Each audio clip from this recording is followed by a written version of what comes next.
What's up, hockey fans? Welcome to the Wraparound, brought to you by the Hockey News. I am your host, Emma Lingan. I am joined today by Michael Augello and Adam Kierszenblat of the Hockey News. For over 75 years, the Hockey News has been the ultimate hockey fix. Now you can get 12 issues delivered straight to you, packed with stories, stats, and a bonus gift issue to kick things off. Head over to thn.com and get in on the action. Guys, we've got lots to talk about. We've got players signing extensions. We've got the Tkachuk brothers becoming podcasters now. I mean, we're going to cover all of it today. So going to dive right into it. First player to get an extension this week, that's Shane Pinto. So he agreed to a 4-year, $30 million contract extension with the Ottawa Senators. So that's about a $7.5 million AAV. He's 25 years old. He was set to become an RFA. Of course, after the season ended, that will no longer be the case. He's currently tied for the team leading goals. He's got 8, and he has 17 points in 14 games. So, Mike, looking at the deal, do you think this is a fair deal for Pinto and for the Senators? How do you see this deal aging over time? I think it's fair. I mean, in the cap world where the cap is going up over 100 million, probably to 113, 114 million in 2 years, a $7.5 million cap hit is sort of like what a $6 million cap hit was last year. It's, he's a 2-time 20 goal scorer. He's probably going to score more than that this year. They're not buying he's going to be 29 when he turns unrestricted free agent after the 4 years. So they didn't buy too many unrestricted years. That would have escalated the price tag. I mean, I think he's a good player, and I think the most important thing for them was for him to fit in their salary structure behind Brady Tkachuk and behind Tim Stützle. Had he gone longer than 4 years, then he probably would have made more, and then that would have been, that probably wouldn't have fit with their plans. So good signing, reasonable cap hit, pretty good player, and he fits into their salary structure. Adam, what do you think of the deal? Do you think it's fair for the team and the player? I think it's a good deal all around. Around $7 million is probably what we're going to be paying, or teams are going to be paying for second line centers moving forward.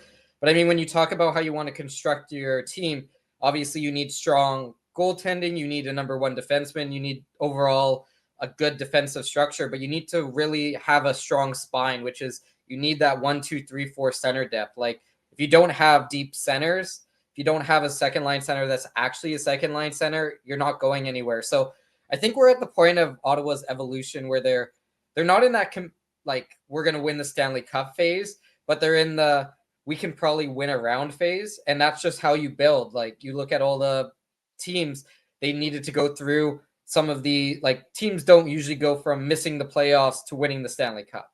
You need that kind of evolution and to learn. So I mean, this is overall a good deal for both sides. Well, other news out of Ottawa this week, of course, I teased it earlier, but Brady Tkachuk, Shane Pinto's teammate, and his brother Matthew announced the launch of their brand new podcast on Wednesday. The podcast is called Wingmen. It's being produced by Wave Sports and Entertainment, which is the same exact group behind the New Heights podcast with Travis and Jason Kelsey. Of course, you'll see plenty of similarities in the editing style there, lots of similarities all around. So this, of course, will make Brady and Matthew the first NHL players, active NHL players, to have their own podcast. So Mike, do you think this is going to be something that's going to be good for attracting a wider audience to the NHL, much like the New Heights podcast has done for fans of the NFL? Or do you think it's mostly going to attract an audience of fans who are already kind of tuned in to what's going on in hockey? Well, unless one of the Tkachuk brothers is dating Sabrina Carpenter, I don't know whether it's going to have the same rocket ship launch as the Kelsey. You got you got two guys who have won Super Bowls, and it is the NFL, so everything is attracted to that. But we know that the Tkachuks are entertaining. We know that they have the gift of gab. I think it does nothing but help. And what could send it into the stratosphere is if the Tkachuks lead Team USA to an Olympic gold medal. If they do that, then it could be really big. But, I'll reserve judgment on that until I see the chemistry that they have, who they have as guests, and whether it's contrived or not. If it's, if it's sort of less like, oh, we're doing this and we're doing that, then I'm not going to be interested. If it's like actually real and they're talking about things and they do what the Kelseys do, which I think is they're pretty real on on their show, then it'll be something that I will listen to and watch. Yeah, it's fun. It's interesting. I mean, right now these guys, they've got nothing but time. They're both injured, so why not make a podcast? But I mean, how do we see this kind of evolving over time? Adam, what do you think this is going to do sort of for the pop culture and NHL crossover, if any? I think it's gonna, help in the short term for sure, but it all depends on like who they bring on. If it's the two of them every week, it's not gonna really do much. Like and when you have this type of podcast, you need to bring in people who are not associated with the NHL to talk about the NHL. Like, I mean, if you want to talk about new heights, like that Taylor Swift episode that they had is probably one of the most watched podcasts in podcast history, right? Like, and she talks about the NFL. She talks about learning, like, to watch football, learning the rules. Like, if they can bring on somebody who said, you know what, I never watched the NHL before, I went to a game, it was fantastic. Like, we see a lot of NFL markets, like, they'll bring NFL players to hockey games, and they'll put, like, a camera on them, and you just watch their reactions, and it's like, you can see the amount of joy that they're having. And so I think that it's an opportunity for the NHL, but they have to play it correctly. Like, they can't just have the Tkachuk brothers talking, and they can't just have NHL guests. They need to find a way to expand that to enter into that pop culture area if they're going to have long-term success. Their first guest should be Charles Barkley. That's who it should be, because he loves hockey, and that it'll bring clicks and listens. Well, now we just need to see if they can get Taylor Swift on there, and then they'll be right up there with New Heights. All right, shifting gears a little bit, we got to talk about Corey Perry. He is 40 years old and is not playing like it. He has hit his stride very early in his time with the LA Kings this year. He's got 7 goals, which ranks second, on the team behind Kevin Fiala, and he's got 11 points in 11 games. Of course, he started the season a little bit late due to an injury that he suffered during not even training camp. It was before training camp, I think, that he was practicing an informal practice and had to be wheeled off the ice. So really impressive what he's doing right now. He's averaging nearly 3 minutes more ice time as well than he did in the past 2 seasons that he played in Edmonton, and he's playing on the Kings' top power play unit. So considering he's on a 1-year, $2 million deal, I mean, Mike, how surprising is it that the Oilers let Perry leave for that price? I mean,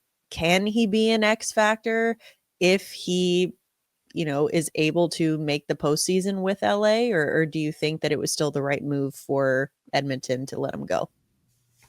There are not many moves that Stan Bowman has made over the last couple years that I think are good. And this is not one of them, because he in the playoffs has been a key player. I mean, he's a little bit of a loose cannon, but he's a physical force. He's dirty in the right way, because in the playoffs you need those slime buckets to do the right thing for your team. I had to check his profile to see where he was born, because he was born in Peterborough, but I thought he might have been born in Transylvania, because, he's 40 years old and he's just doing things that are just 40-year-olds just don't do, unless it's like Alex Ovechkin. Or Gordie Howe. It turned out to be the one good signing that Ken Holland did amongst the other signings that we were extremely critical of. And I maintain that he had a terrible summer. I don't know, in terms of where the Kings are and where they're going to be at the deadline, whether, he stays in LA. He could end up being a piece if they're sort of like we're here, we're there, we may not be in the playoffs. He could be somebody they could swap for a draft pick or two. And you never know, maybe he goes back to the Oilers, but he could be a valuable commodity at the deadline. If he chooses to go. I don't know if he has any no trade protection, but he could be somebody, if he doesn't help LA get into the playoffs, to help somebody else get and have success in the playoffs. Very true, because for as much success as he's having right now with the Kings, as you said, Mike, this is a player who really shows his, his true value, most of his value in the postseason. So that's a good point you bring up. Adam, I mean, what do you make of what Corey Perry's doing right now? Do you think it's sustainable? Maybe not a point per game pace sustainable, but do you think that he can be the kind of X factor to help LA not only get into the playoffs, but actually succeed there? LA is in such a weird kind of position because they're like, if you look at their, like, the Pacific Division is just weird in general because we have the San Jose Sharks and Anaheim Ducks taking massive steps forward. Edmonton, like, there's a chance that, like, we have to be realistic. There's a chance that Edmonton might be a wild card team or miss. Like, so the Pacific in general is just kind of odd of how it's shaping up, at least early in the season. But I mean, like, you don't really have words for what Corey Perry is doing. Like, it doesn't make sense. Like if you said, oh, he had 11 points in the first 11 games of the season and he was healthy, could be like, okay, maybe. But the fact that he missed training camp, he missed the preseason, he missed the start of the season, and then he comes out and has 11 points. Like, I don't know, maybe teams are fatigued and, like, that's why he's, looks like he is fast. Like, I don't know exactly what's going on with LA, what type of mystical water he's drinking over there, but it really doesn't make sense. But I mean, like Mike said, this could be a situation where LA can flip him for some younger players or some help on defense from a younger perspective. But like when you talk about Edmonton as well, I mean, yeah, Edmonton, I'm sure they would like Corey Perry's 7 goals at the moment. I mean, Mike, you mentioned trade protection. I think that Perry has a full no trade clause. Now, that's not to say that he couldn't waive it, especially at his age. I'm sure, if it suddenly became clear that LA is not going to be a playoff team, maybe that's something that becomes important to him. But nonetheless, very impressive what he's done early in this season. Another player who has gotten off to a strong start this season is Bo Horvat. So he is, of course, with the New York Islanders. He has 12 goals and 20 points in 16 games. So he is just the 4th Islanders player since the 1990-91 season to score at least 12 goals in his first 16 games of the season. So he joins players by the names of John Tavares, Mark Parrish, and Pat LaFontaine. So pretty rarefied air that he's in there. May have heard of those guys before. Mike, do you think that there's a chance that Bo Horvat is playing his way into a potential roster spot for Team Canada at the Olympics? Because right now, I mean, clearly they don't have enough players to choose from with Team Canada, right? So you might as well just throw another one in there. Yeah, I think the versatility of Horvat is something that is attractive to the management of Team Canada. He can play wing, he can play center. I believe he's part of their penalty killing unit. He's big. He plays sort of not a rough and tumble game, but he's not going to get pushed off the puck. He's having a good year, as you mentioned, and he was invited to that extremely voluminous Team Canada orientation camp. So he definitely is on their radar. It just depends on injuries and depends on which direction that they really want to go. I mean, we've talked about, Bedard and Celebrini and all the young players that they might bring.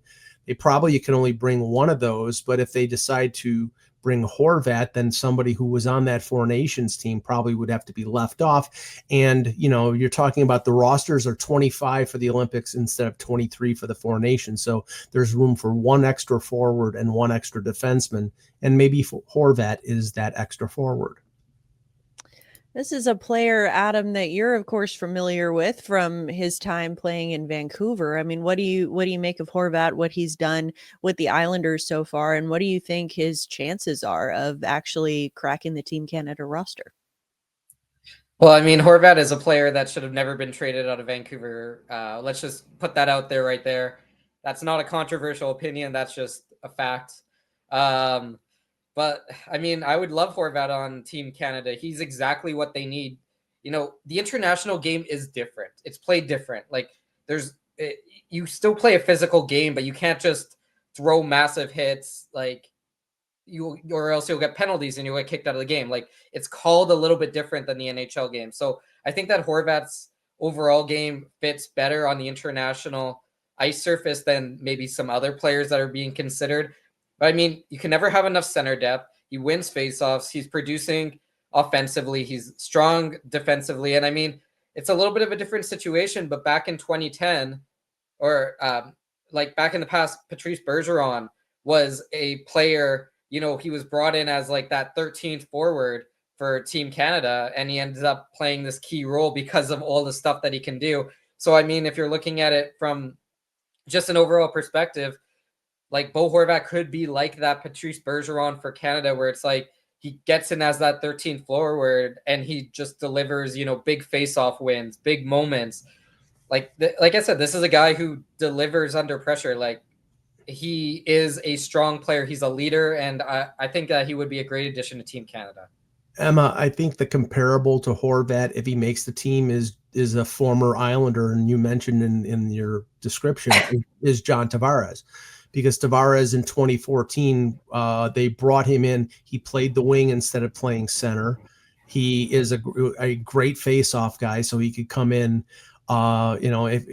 Crosby's a really good face-off guy, but you're talking about McKinnon and McDavid after that. But they're decent. But if you have somebody like Horvat who has a 60% face-off winning percentage, that in a game that's a possession game, 2-2 in the third period against Team USA in a gold medal game, you want that guy on the ice to win a face-off.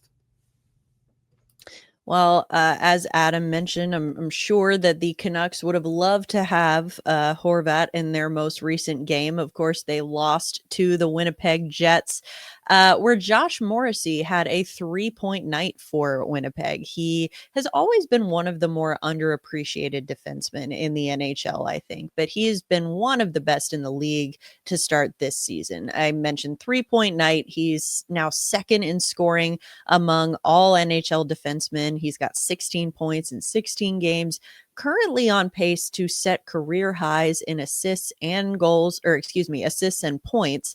And he's only 6 points back of Cale Makar. So really impressive what he's done here, considering the impact that he's had on the Jets roster in previous seasons, and the fact that he's carrying a $6.25 million cap hit, which is really peanuts in the NHL, especially with the cap going up.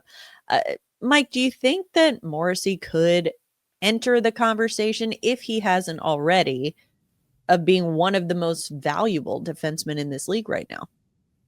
He's one of the best bang for buck players in the league, no doubt.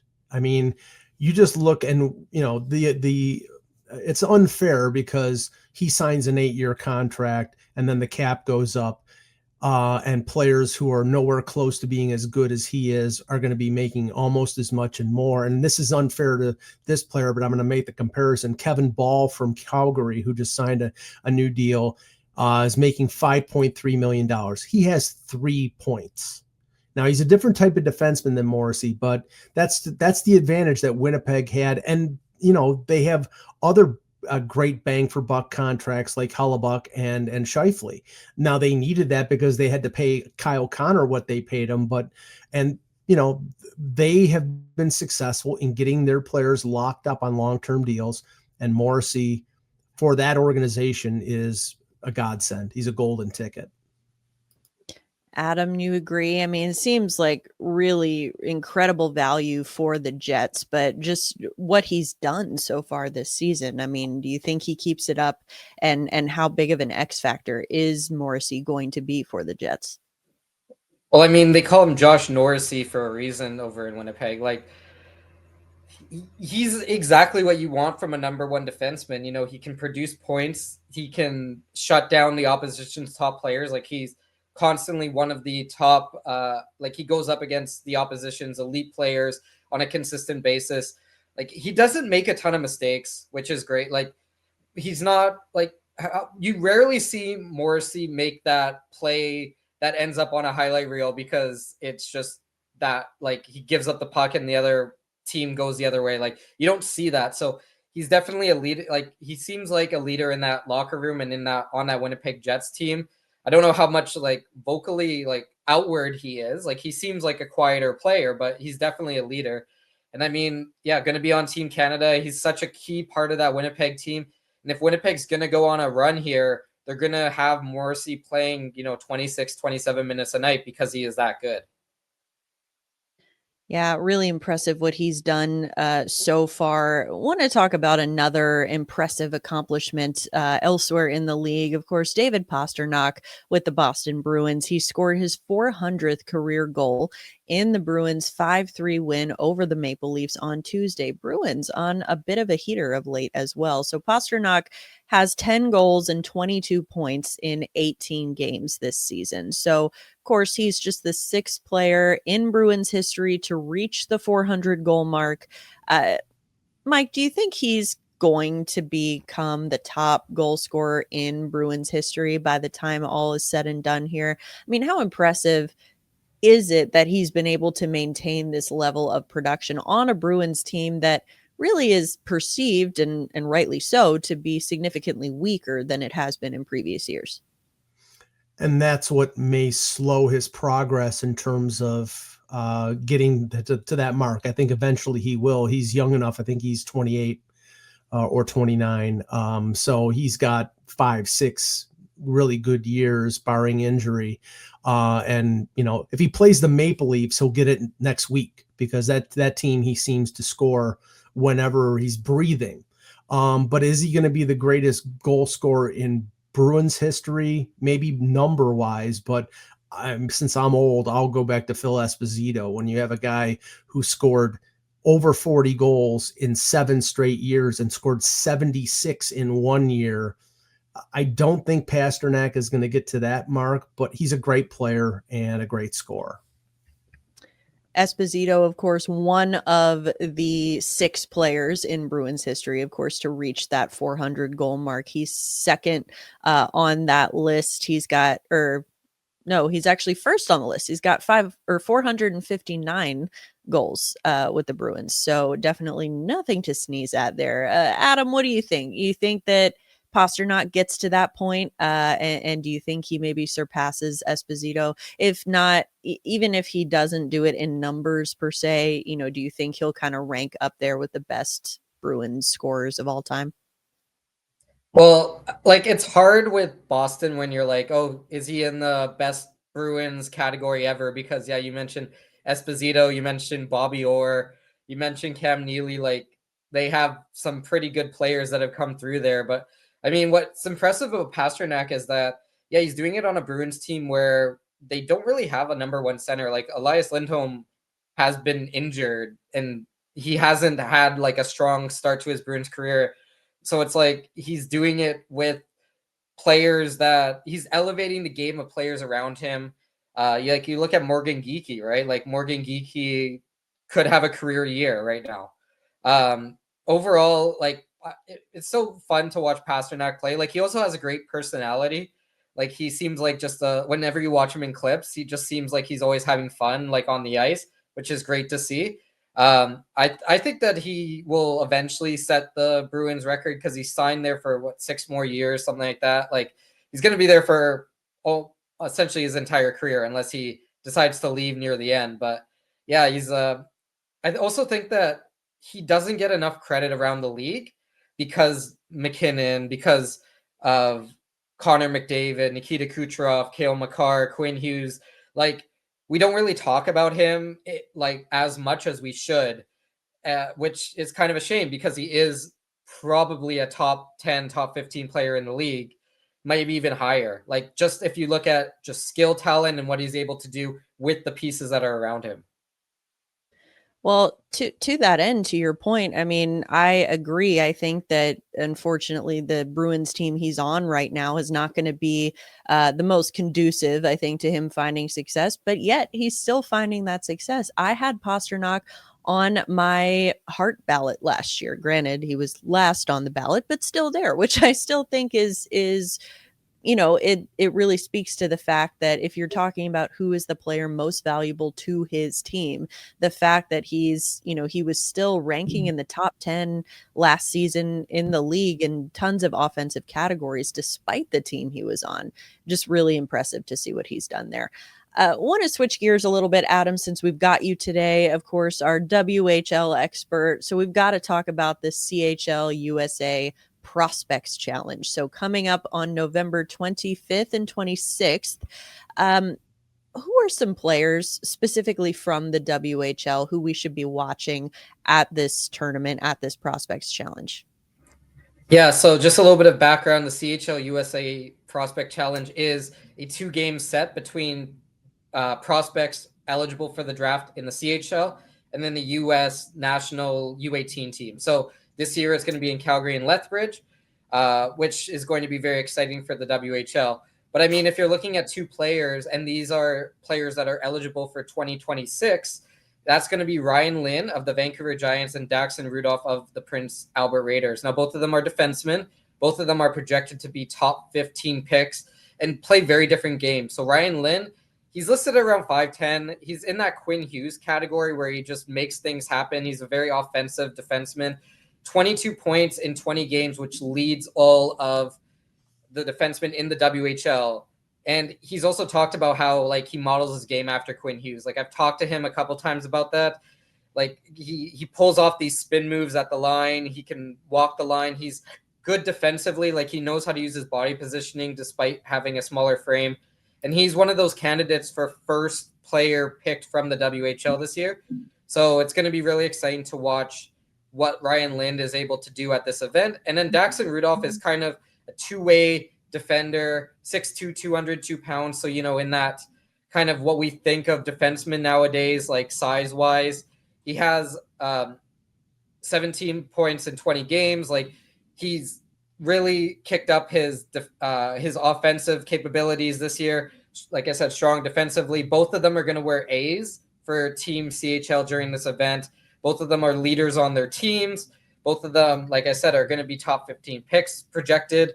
So overall, some exciting defensive talent in the WHL to watch on the 25th and 26th. That definitely sounds like it. Always good to get an early eye on sort of the next wave of talent that's going to be coming potentially to the NHL in the next several years. Want to wrap up today, honestly, talking about one of my favorite people who I have had the pleasure of meeting and covering in my time in the NHL. And that is Colorado Avalanche goaltender Scott Wedgwood. Wedgwood signed a 1-year, $2.5 million extension on Thursday to stay with the Avalanche. Of course, he's 33 years old in his second season, but only his first full season with the team. Of course, he was traded last year from the Nashville Predators. Through 14 games, Wedgwood is 10-1-2. He's got a .913 save percentage, 2.26 goals against. I mean, this is a guy who has kind of stepped in. He was supposed to be the backup and then really kind of has stepped in as the guy in Colorado. So, Mike, with the Avs looking primed for a deep run with their hot start to the season, I mean, they probably looked primed for a deep run regardless of how they started the season. But are you confident with Mackenzie Blackwood and Scott Wedgwood as a goaltending tandem to compete for a Stanley Cup, especially knowing all the other weapons that Colorado has? I mean, I give Colorado management a lot of credit for being able to sort of shift in place in the middle of a season, dump Alexander Georgiev to San Jose and get Mackenzie Blackwood from the Sharks, and then get Wedgwood from the Predators. I mean, the deal for the Predators made sense in the sense that Wedgwood was the backup to Saros and is 33, and Justus Annunen is a younger goalie. And with the way things are going in Nashville, having a younger goalie who will stick around for a long time makes sense. And Colorado is a Stanley Cup contender. I don't think Colorado ever thought they would have to start Wedgwood as many games as they had, but Mackenzie Blackwood had this lower body injury, and he's had injuries throughout his career, but that's been the one thing that has sort of held him back. And you can't dispute what Wedgwood has done as a de facto starter So I think they thought, we got to get this guy locked up, and if it means costing us an extra $1 million, sign on the dotted line right now. So it was a good signing and a smart signing by the Avalanche. I mean, for 2.5 million with the way that he's playing right now, I mean, that is a steal of a deal.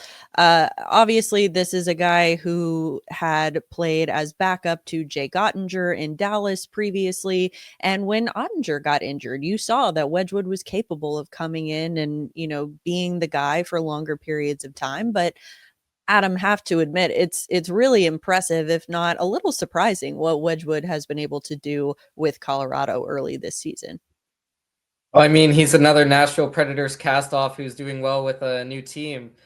Seems like Add a him to theme the around list. the NHL. Just add him to the list. I mean, like, it's a good deal for Colorado. It's a good deal for Wedgwood. He gets a little bit of contract certainty over the next couple years. Like, you need good backups in the NHL. Like, we don't really think about it, but backups can be the difference between winning a round and going home early. Like, we're also getting to a point in the NHL where I think, especially with the condensed schedule this year, like, backups are so important. Like, the days of, Marty Brodeur and Roberto Luongo playing like 70 games a season, it's not happening anymore. Like, you might get a Hellebuck who plays 60, but like, most teams are going to use their backups 25 to 30 times a year. So having that stability in net as a backup where you're like, okay, well, we don't really have to change our style, because in the past, sometimes we've seen teams where it's like the backup plays 15 games, and in those games, the team just goes into a complete defensive shell. They change their game plan because they want to kind of protect the backup. So having a guy like Wedgwood where you can trust him, you can trust that, if you give up opportunities, he's going to be there more times than not. So it's a great deal for the Colorado Avalanche. Now they kind of have, like, it's not really a 1A, 1B situation, but they're close to that situation where, you can put out Wedgwood 30 times and feel confident every year. Yeah, it is really impressive. As Mike mentioned, the mid-season switcheroo that they were able to do in Colorado last year to remain competitive and set themselves up for, potentially an even deeper run in 2025-26. So Scott Wedgwood, big part of that. So congratulations to him on his contract extension. To read more about Scott Wedgwood, to read about the WHL, read about the NHL, anything that your heart desires in the hockey world, please head over to the Hockey News to read great work from all of our writers, including Mike Augello and Adam Kierszenblat here with me today. Of course, the Hockey News has been the go-to for all things hockey since 1947. 12 issues packed with game and player insights, plus a free issue to start, is a must-have for any fan. Head to thn.com/free and grab your subscription today. That's going to do it for today's episode of the Wraparound. Thank you so much to everyone who tuned in and joined us today. We will be back with an all-new episode next week. For Mike Augello and Adam Kierszenblat, I'm Emma Lingan. This is the Wraparound, and we will see you next time.